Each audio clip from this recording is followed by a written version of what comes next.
ये कहानी है एक ऐसे असुर की जिसका जन्म प्रेम से हुआ, परंतु भाग्य ने उसे बना दिया विध्वंस का प्रतीक। जिसने इंद्र को हराया, यम को झुकाया। तब सृष्टि ने जन्म दी एक स्त्री शक्ति को, एक ऐसी देवी को जिसने अकेले त्रिलोक को संतुलन में लाया।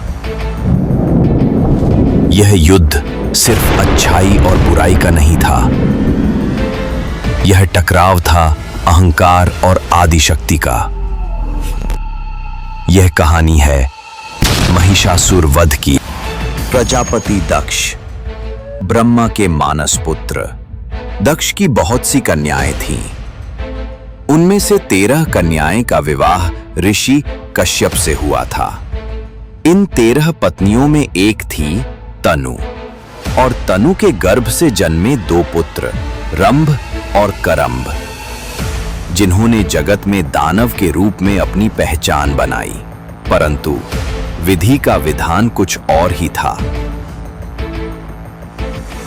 रंभ और करंभ बलशाली तो थे, परंतु वे संतानहीन थे, और यही पीड़ा उन्हें ले गई एक ऐसे मार्ग पर जहां भाग्य स्वयं झुकने को विवश था।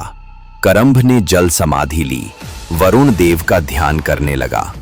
वहीं रंभ ने स्वयं को समर्पित कर दिया अग्नि को। जलते अग्निकुंड में तपते हुए अग्निदेव को पुकारता रहा। उनकी तपस्या इतनी तीव्र थी कि स्वर्ग के सिंहासन डगमगाने लगे। देवताओं को भय सताने लगा।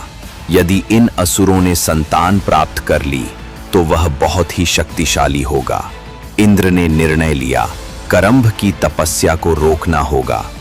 उन्होंने एक मगरमच्छ का रूप धारण किया और करंभ के समाधि स्थल की ओर चल पड़े।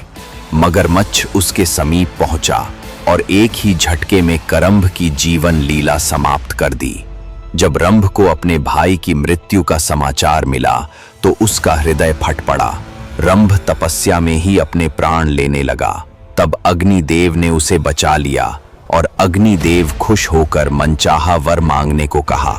तब रंभ ने कहा कि हे प्रभु, मुझे एक ऐसा पुत्र चाहिए जो त्रिलोक में राज करे और सबसे बलशाली हो। अग्निदेव ने तथास्तु कहते हुए कहा कि जिस सुंदरी पर तेरा मन टिक जाए उसी के गर्भ से महापराक्रमी पुत्र तुम्हें प्राप्त होगा। रंभ प्रसन्न होकर अपने राज्य की ओर निकल पड़ा।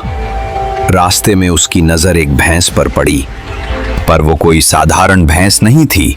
वो थी एक अप्सरा जो श्राप के कारण भैंस बनी थी। और कुछ समय बाद रंभ का प्रेम उस सुंदरी भैंस से हो गया। फिर वो दोनों ने विवाह कर लिया। एक दिन एक भैंसा रंभ पर झपट पड़ा और रंभ को मार डाला।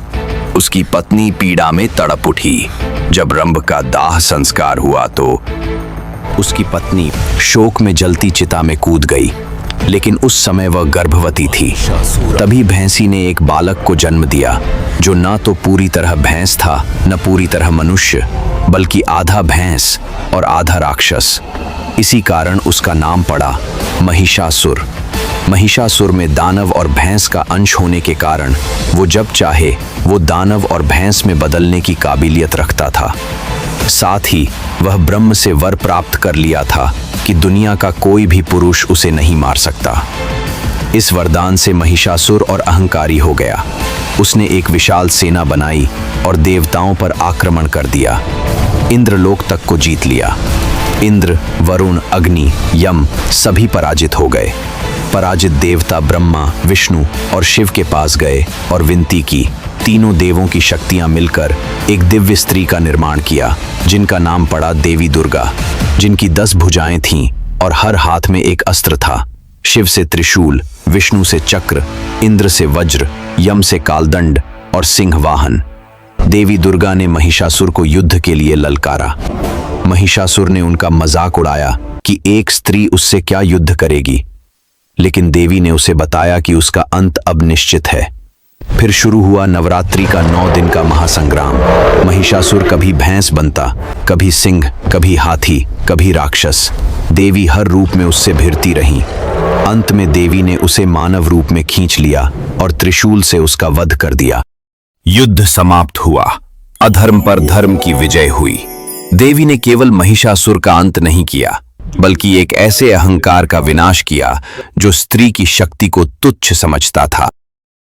अगर आपको ये डॉक्यूमेंट्री पसंद आई तो लाइक करें और चैनल को सब्सक्राइब करें ताकि ऐसे ही रोचक और रहस्यमयी कथा आपसे मिस ना हो।